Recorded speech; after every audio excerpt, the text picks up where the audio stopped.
Hey Pitmasters, what is up? Today we're going to be making honey apple bacon. This is going to be good.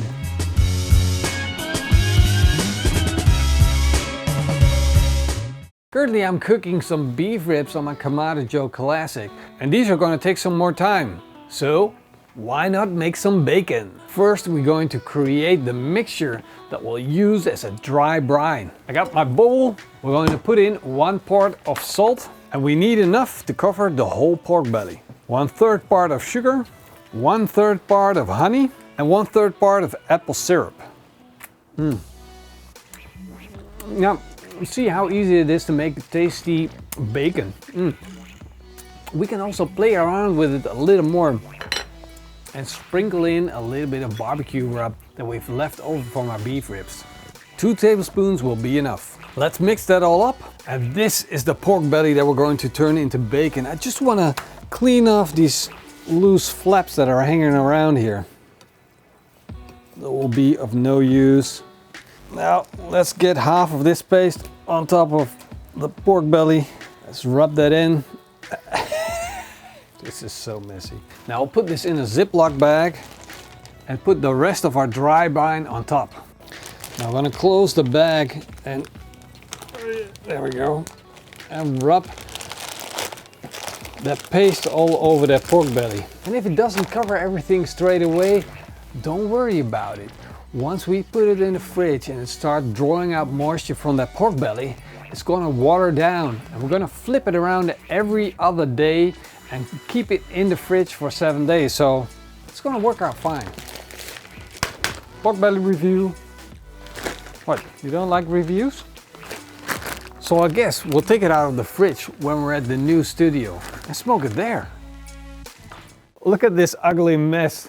This is our temporary studio while we're waiting on our main building to be finished. So yeah, bear with us, but this is the place where we're going to be smoking our bacon, and our bacon is almost done. It's been 7 days now in the fridge, flipping it over every other day. So let me show you what the new setup is like. Whoa, it's bumping into everything. But look at this, nice barbecue setup, right? We got everything. We got the Kamado Joe Big Joe already lit up. Currently it's set to 110 degrees Celsius. We're just gonna add a chunk of smoke wood and then put our bacon on. In this case I'm using oak smoke wood because I want heavy smoke flavor. Oh, look at our bacon. Glorious bacon, absolutely beautiful. See how it almost turned yellow. Our bacon has turned hard. The salt and the apple syrup have drawn out all of the moisture. This is going to be some tasty bacon. Let's put it on our smoker. Wow, that's a good amount of smoke. Fat cap down, indirect heat. We're gonna let it smoke until we reach a core temperature of 68 degrees Celsius. I was thinking making a rack here so we can hang things off of it. I know the name that I want to give the plant. For the pepper plant? Yes. I thought about the movie Kill Bill, because the lady that kills everybody is also in yellow. Because of the pepper plant being yellow, it kind of works together, you know? So I was thinking about the movie Kill Bill, and I looked it up on Wikipedia. The name of the character is the Bride, so I thought we'd call the plant the Bride. It's a killer plant for sure. Look, we got these hooks, and now we can hang something off of it. We can definitely find something cooler than an hash bow. See my home improvement skills? Yeah. Mad skills. Time to check on our bacon. Whoa, our bacon is looking good. It's definitely done. So let's take it off the grill. Wow, this is looking good. We've got some beautiful smoke color on our pork belly. We can smell it, it's filling up the air. It's gonna taste amazing. But first we're gonna let it rest a little bit. Let the flavors of the smoke spread out through the meat. Let the moisture go back in all the places that it needs to be, and then we'll slice into it and taste it. Again, waiting. I'm sorry, Marcel, it's half the job is waiting. Yeah. But in the meantime you can clean something if you want to. No, why not? What do you mean nothing to clean? You have to make everything in order. Time to take out Beto Loco and slice into our pork belly bacon. Oh yeah. Let's take off the cap. Ooh. Oh brother.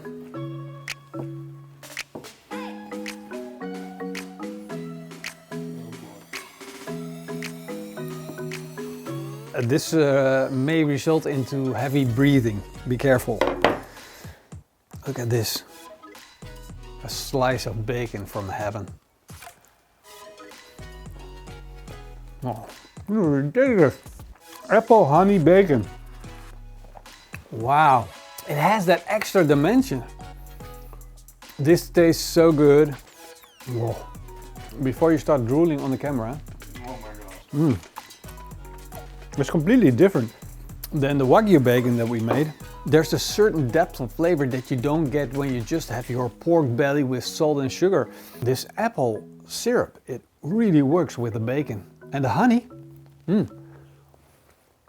is good stuff. You have to try this. This is some kind of like side strip of fat, but it's completely caramelized. That was crazy, right? You don't have to eyeball it, it's mine. Bacon is an ingredient, it's salty, it's sweet, and on itself, it's not really as, well, it's really good, but you know, it's an ingredient. So we're gonna make something beautiful out of it. I got these beschuitbollen, yes, buns, and these are really nice fluffy white bread buns. We're gonna make a nice burger out of it. So the first thing that we're going to do is render down our bacon and make it crispy. We're gonna put all of that bacon on. We got some hungry people out here.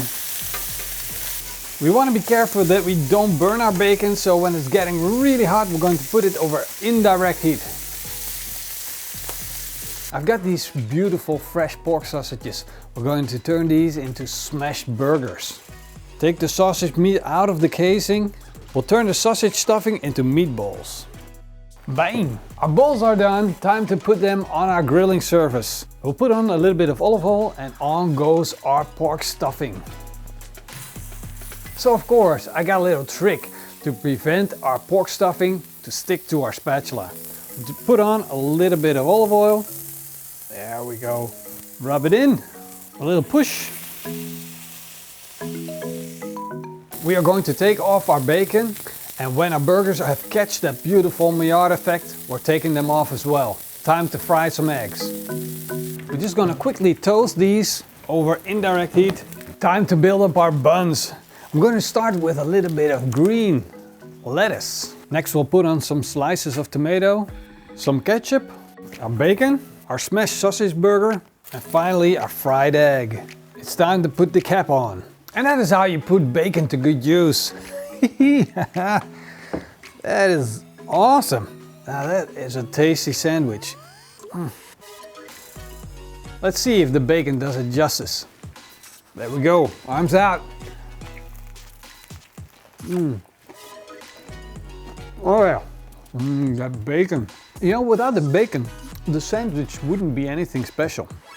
But with that crunch, you know, a burger like this, it is really good, it's tasty, it's juicy. It's great, you know, the bun is great, but in the end, it's the bacon that adds flavor. We didn't add any salt to it. It's just the bacon that elevates the whole thing. But the bacon spoke and the bacon did an amazing job. It can do it on its own, but next time I'll add some cheese. Making bacon is so much fun and it's easy to do. You don't have to add nitrate to keep it for a long time.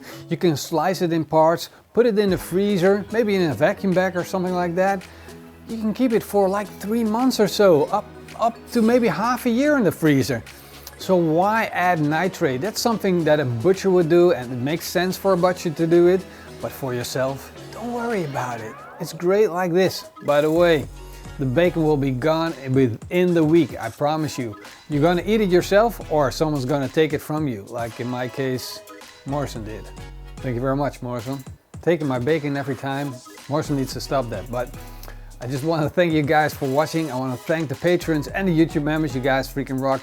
If you like this video, then give me a big thumbs up and a comment down below. Hope to see you guys next time. Until then, eet smakelijk and keep on grilling.